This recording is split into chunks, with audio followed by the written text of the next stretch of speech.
ಕಾಶ್ಮೀರದಲ್ಲಿ ಉಗ್ರರ ಕ್ರೌರ್ಯದ ವಿರುದ್ಧ ಆಕ್ರೋಶ ಹೊರಹಾಕಿದ ಪೇಜಾವರ ಶ್ರೀ. ಇನ್ನು ಮುಂದೆ ದೇಶದ ಯಾವ ಮೂಲೆಯಲ್ಲಿಯೂ ಕೂಡ ಇಂತಹ ಘಟನೆಗಳು ಮರುಕಳಿಸದಂತೆ ತೀವ್ರವಾಗಿರತಕ್ಕಂತಹ ಕ್ರಮವನ್ನು ಕೈಗೊಳ್ಳಬೇಕು. ಕಾಶ್ಮೀರ ಘಟನೆ ಕುರಿತಂತೆ ಸರ್ಕಾರಕ್ಕೆ ಪೇಜಾವರ ಶ್ರೀ ಹೇಳಿದ್ದೇನು? ಸರ್ಕಾರ ಕೂಡಲೇ ಎಚ್ಚೆತ್ತುಕೊಂಡು ತೀವ್ರವಾಗಿ ಪರಿಗಣಿಸಿ ಅಪರಾಧಿಗಳಿಗೆ ಶಿಕ್ಷೆಯನ್ನು ನೀಡಬೇಕು. ಭಾರತೀಯರ ಮೇಲೆ, ಅದರಲ್ಲೂ ವಿಶೇಷವಾಗಿ ಹಿಂದೂಗಳ ಮೇಲೆ ಗುರಿಯಿಟ್ಟು ಹತ್ಯಾಕಾಂಡವನ್ನು ನಡೆಸಿದ್ದಾರೆ. ಅತ್ಯಂತ ಖಂಡನೀಯವಾಗಿರತಕ್ಕಂತಹ ವಿಷಯವಾಗಿದೆ. ಸರ್ಕಾರ ಕೂಡಲೇ ಎಚ್ಚೆತ್ತುಕೊಂಡು ಈಗ ಆಗಿರತಕ್ಕಂತಹ ಅಪರಾಧವನ್ನು ತೀವ್ರವಾಗಿ ಪರಿಗಣಿಸಿ ಅಪರಾಧಿಗಳಿಗೆ ಶಿಕ್ಷೆಯನ್ನು ನೀಡಬೇಕು. ಇನ್ನು ಮುಂದೆ ದೇಶದ ಯಾವ ಮೂಲೆಯಲ್ಲಿಯೂ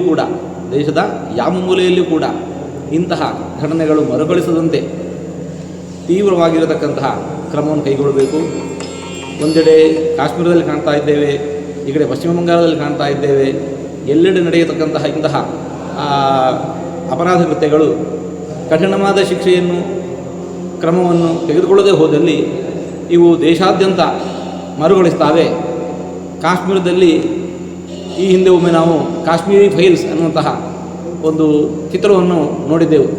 ಅದಕ್ಕೆ ಕಿಂಚಿತ್ತೂ ಕೂಡ ವ್ಯತ್ಯಾಸ ಇಲ್ಲದಂತೆ ಈ ಘಟನೆ ನಡೆದದ್ದಾಗಿದೆ.